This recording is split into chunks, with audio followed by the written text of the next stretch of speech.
Hi, sorry about that. Storage. So let's keep going with this. The little one right here wants to connect with the big one right here, the oxygen, because of course negative and positive want to attract to each other. But it's a whole molecule that wants to attract. This whole H2O wants to attract to this H2O. Thing is, something happens called a hydrogen bond, which is not very strong. So like water, let's say we want to make a puddle, right? We need a bunch of these, but only 4 at a time connect. Only 4 at a time connect. So that's why water is really fluent. You can pick it up and it just comes out of your hand. Like that. It's not very strong. That's why it's a hydrogen bond. Not very strong. Let's keep going with this. So I want to talk a bit more about covalent bonds. Sometimes they share electrons, right? So let's say we have 2 hydrogen, and they both have 1. So they come together, and they can just flow around in there. Sometimes both of them go to this one. Sometimes both of them go to this one. Goes on and on like that. Alright, let's talk about ionic bonds.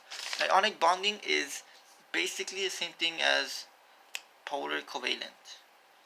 Because, actually the same thing. So, here, let me talk about it right here. So, polar covalent has positive and negative, right? So, we have a sodium and we have a chlorine.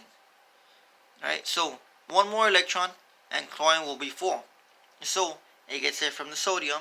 Sodium gives the electron on the outer one because it has 2 on the inside and 6. Sorry, 2 on the inside, then 8, and then 1 on the outside. So it gives it to chlorine. And after it gives it to chlorine, well, it becomes full, and then they become together, and it's a polar covalent.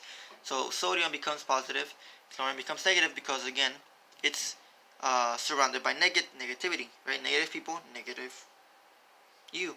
So, let me keep going here. So, from D we have ionic and polar, right? Remember, ionic and polar is the same, basically. And those are hydrophilic. And hydrophobic, or phobia, you're scared of water, those are covalent and nonpolar. So the nonpolar are oils and fats. Hydrophilic are salt and ions because they dissolve in water, and oils and fats don't. Oils and fats do not mix with water. So that's gonna be it for now, class. Thank you so much. Have a wonderful day. Marco here from DC.